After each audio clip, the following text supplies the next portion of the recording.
Hello and welcome. I am Lee Peterson. I'm the host of WDcast, which is called WDcast because it is brought to you by WD Partners, whose tagline is innovation at scale, and they're at WDpartners.com. So thank you, WD. Appreciate it very much. And we're doing a little special series here because of obvious reasons, I guess, but we're talking to experts and we're going to talk to a few people about the big question, the $64 billion question, like what happens after this? We kind of know everything that's going on right now. I mean, it's pretty well published. So the interest to us is like, what do you think is going to happen? And with me today, I have Jody Wasbro. She is the SVP of Strategy Experience Design for WD Partners. She is, the reason we want to talk to her is she is on the front lines every day, talking to retailers, talking to clients, talking to prospects about what they think will happen. So she, at this point in time, is kind of a hot button and a collector of what we think might happen afterwards. So hello, Jody, how are you? Hello, how are you? Good to be here. Oh, thanks. Yeah. And thanks for coming on. I know you are a very busy person. So, again, back to what I was just talking about, the big question is like, what are we going to see when this comes out? Let's, put our hats on and say it's October. What does this thing look like? And maybe we could just start with just retail, Yeah, and I think, that's the $64 billion question. I think, it's not going to be a straight line coming out of this. I think, much like it wasn't a straight line going into it, we're going to see some circular, activity or, nonlinear. It's going to be, I think, a lot of testing and learning as we see and start to experience as restrictions lift. What does the new landscape look like? What are consumers, or customers' expectations and behaviors as they re-engage in the shopping experience in a physical setting, right? Yeah.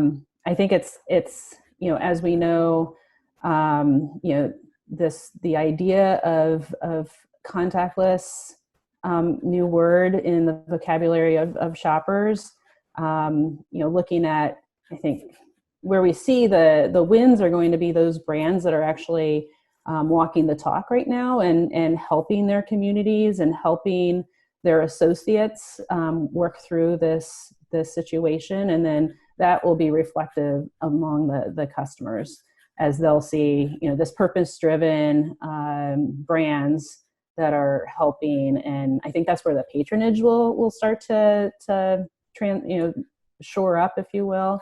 Mm-hmm. Retailers are trying to figure out, like, they've got inventory locked up when we're thinking about apparel. Inventory is locked up in those stores. How do they get that either back into the DCs or activate the store inventory as a dark store, if you will? But it's all going to come back. I think it's going to be state by state as we come out of this, because each state's going to do things a little differently. We'll start to see, how do we iterate coming out of this? How do we think about what may work, for example, in Georgia, who might be opening up soon? What do we see that the retailers can play out there, learn from it, and then redeploy it across other communities and states? Yeah, I think that's a really good point. I was just going back and forth with a friend of mine in Denmark, and obviously much different than us in that he's like, well, what do you think, is going to happen? How's this going to go? And I'm like, well, some of these states, it's going to happen state by state because of the way the federal government decreed that it should happen. Mm-hmm. But, you're going to get 4 or 5 states on the bleeding edge. And, is the virus going to jump right back in? Is retail going to kind of return to normal? I heard a governor the other day say, well, the market's going to tell us what's going to happen because people are either going to go shopping or they're not. Right. But at the same time, like Denmark, they just turn it on and, there's 10 million people. So they basically have something, about the size of New York City. It'd be like turning on New York. So it's much simpler. Yeah. So it's going to be a lot more complex for us. I think so. Yeah. Yeah. The other thing, and you touched on it a little bit, I think, is the fact that any trend that was happening before this just got accelerated. Yeah, it depends. Yeah, like the restaurants and the trends of ordering in from restaurants, delivery, that's going to, it just shot up during all of this, and that'll continue to maintain, if you will. I think, patronage at the restaurants going to shrink versus what it was before. Yeah, and but like, to your point, like buy online, pick up at any location, which was kind of a nice to have, and people were experimenting with it. Now it's like, oh my God, we just have to have. Right. Yeah, and talking about curbside and BOPIS, we were talking with a retailer yesterday about how do they consider, what does that look like? Those nuances between curbside and BOPIS, depending on where their stores are located, if they're inside a mall versus on, in a plaza, if you will. Yeah. So do you think there's going to be, because that's another trend that was happening, but do you think there's going to be fallout, like at a pretty large scale at the backside of this? I think so. In terms of physical space required for retailers, that type of thing. Even brands, like, there were for some sure brands that were on the edge anyway, like Pennies. Yeah, and I think that's where, what is the equity of that brand, and whether, somebody, some private equity group can purchase that brand and see an opportunity there for the future. But, as you saw with L Brands yesterday in the news, and their buyer, they're trying to get out of that. So it'll be interesting to see, who does survive coming out of this. Yeah, I back to the L Brands thing for a second. I kind of feel like Sycamore is renegotiating. For sure. And I think they got a pretty good deal. Yeah, they have a case to do it. It's kind of like, I was talking to a reporter yesterday, and the deal was, well, if I had a used car before a recession and I was selling it for $1,000 and a recession happened, I'm not going to sell it for $1,000 anymore. So if I'm the buyer, I'm going to go, hey, that $1,000, I think it's $500 now. Yeah. And so, and I think going back to your question about the fallout, I think, I'm looking for where's the disruption and where's the innovation that's going to come out of this. Because that's really, that's what excites me, is just seeing, who's doing things differently, where's that going to come from, and how does that translate into future success? Do you think it could come, as we used to say, like from the street? In other words, like small guys, the Short North in Columbus and Melrose Avenue in Los Angeles, or East Village in New York. Like, do you think you'll see more innovation pop out of there than from, the survivors, like Walmart or the survivor? I think it could be mixed. It could come from either direction. I think the struggle with the sort of independence is, how is their cash situation and what's their overhead? Because I think that's where, especially with those who are able to translate into an online experience, that's who's going to win. But I don't know. It's not going to be for everyone, right? It's those who can't do that will fold. Yeah, wherewithal. I read yesterday that used clothing stores just got refunded. Like somebody pumped $63 million into the Real because they're looking at the future, thinking, people aren't going to be able to afford luxury clothing, but used luxury clothing. Yeah, and I think that's going to be tricky because, as you think about, no matter where it comes from in the supply chain, whether it's used or new, we have to make sure as retailers that they're putting those, making sure that they're putting the sanitation and those measures in place. So I think, no matter where it comes from, I think there's going to be some suspicion on the side of the customer. So along those lines, do you see grocery continuing to, because obviously, for sure, that's where we go now. I mean, right. Like especially retail stores, like the last thing on my mind, and by the way, they're closed, but grocery is 3 times a week for something. Yeah, I think grocery is doing great, right? And I think that will continue, especially as we think about, restaurants, as restaurants open and become more available, that's one thing. But I think we're the behavior of cooking at home that's being triggered through this event is going to be something that I think that will continue. But there's still that mix of wanting to make sure that you can go out to a restaurant or bring in a restaurant, to sort of a way of having that luxury, if you will.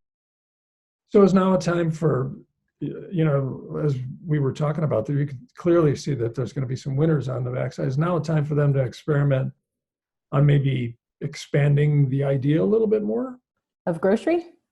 Well, yeah. What else can they sell? Oh, for sure. I think, grocers have always been sort of that community hub. So how do they continue to expand on that hub?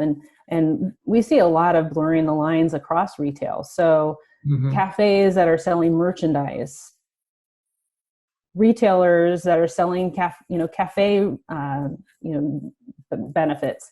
So I think grocers and elsewhere, there are opportunities to continue to blur those lines in terms of their offering. Yeah, and health and wellness too. Like, For sure.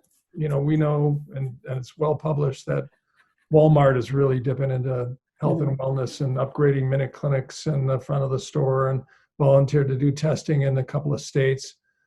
That could translate to grocery too. I mean, they tried, I think, to a certain degree, but you see that blowing up? The health and wellness side? Yeah. In grocery? Well, so grocers, I would say they haven't figured out how to do this well and to get the benefit out of it. You've got pharmacy and grocery. Yeah. Some grocers hire dietitians, but I think they haven't really been able to tap that into an offering for their customers, or vice versa. As we think about creating that connection in healthcare between the provider and what the provider is prescribing to the patient or the customer, and then how does a grocer become a part of that system so that it is more connected and sort of pulling through the customers. So, dietitians, there are retailers in I'm trying to think if it was in the Netherlands, that a grocer that does menu-based merchandising. You could easily do that in the US. Yeah. And then you can do your diabetes-friendly menu sections, but create it more as a menu as opposed to ingredient-based. Yeah. And there was already trends along those lines, like Urban Outfitters bought a pizza place. They sell basketballs and things like that. So they started to look at expanding. Right. And it seems to me, that if now you're flush with cash, now is the time to try that stuff. And I think the other thing is there's a comfort now, at least in this family, like of going to a grocery store. Like we've done it so much, it's sort of at ease. But a lot of other places we could sort of tiptoe back into. Well, and I think grocers are setting the standard for us of what to expect as we go into regular retail. It's setting up the lines to get into the store so that they're minimizing capacity issues. They set up the the aisle navigation, one-way aisles, so that maintaining 6 feet of separation within. But how does that translate into apparel shopping, right? Do you have, as you move down an aisle or around a fixture of apparel, what does that look like? Yeah. Interesting. And then, the notion of, like, there's always been the touch and feel factor with apparel. Right. But you have gloves on. Right. Right. And the touch and feel and talking with a retailer yesterday, is it more of a showroom? Does more dependence on the associate to bring merchandise forward? And how does that connect into whether it's buy online, pick up in store, or is it just a discover mission, if you will? Trip type. Even, if you think about it, my daughter just bought a bunch of stuff from Depop, and even if you bought something online from an apparel company, are you thinking, do I have to wipe this down, or should I wash it, or do you just keep it in a box out on the patio for 3 days? Yeah. So big picture, because this is kind of accelerating going into it, but apparel's going to be slow return. I think so. Yeah. Yeah, and what's the need state of shopping for apparel? So until we go back to work full force, right? Until we get more of a social life, is there really a need to shop? I was thinking about the apparel that's stuck in the stores becomes a bit of a time capsule, and is it, a whole season that either, whether it's LVMH, I think said that they were going to hold on to that inventory, or does it become a promoted, is there a way to promote that as, from the quarantine, here's our season offering? Is there a way to hype it, if you will? Yeah, I saw a retailer, of course they were small, but they were giving their entire inventory away to hospital workers. Yeah, or there's that, which is, again, going back to the story doing versus storytelling. It's how do you do good with what you have, as your business can offer. That's kind of the best, and one of the best things you could do now is get a load of free really good publicity. So when you're stuck with that inventory, and instead of just throwing it out or something, might as well put it to good use. Right. So big picture, 2020. Can we have it's like, can we ask for a do-over? Yeah. Let me I'll check into that. I'll ask. Wave a magic wand. Yeah. Well, thanks for the input. Anything else that you'd like to add? Anything that's on your mind that you're seeing that we haven't talked about? I think it's, there's lots of, I guess, as we think about when we open up stores, banks, restaurants, again, it's thinking about how do we make sure we put the assurances in place for the customers that we're taking care of both employees and the customers, so that, that's how we start to show that we're taking this seriously, retailers and so forth are taking this seriously, and we care about health of everyone. Yeah. Kroger did something really noble yesterday where they put out a playbook. You link on it when you download it, and they put it out for all of retail. And they said, we ought to know because we're still open. So we're going to tell you guys what to do. And it had a list of like how you talk to employees, what you make employees do, and then what you do in the store, and where you put the markings and what kind of signage you put up. It was really, and they just said, we're just going to share this with everybody. I thought it was really a pretty noble act. That's fantastic. Yeah. Thinking about that transparency, because, all boats rise if we're all in this together. And yeah. If you get consumers back out and used to they're going to be even more comfortable, I would think, grocery store, because they're sort of leading the way. They're the experts at it. Okay, well, thank you very much. Thanks for taking the time. Again, I know you're a super busy person. And thank you. Yeah, sure. Probably talk about this for a couple of days, actually. Maybe afterwards with a glass of wine we can for sure commiserate the doom and gloom. But thank you for watching, and we have several podcasts on our website. If you go to our website, you go to the hamburger and click on it, down at the bottom of that section is a little podcast icon. Click on it, and we have everything in there, from CEOs to artists to people that we want to talk to about interesting aspects of business. So please join us. And in the meantime, please stay frosty, stay safe, and stay at home. Thank you.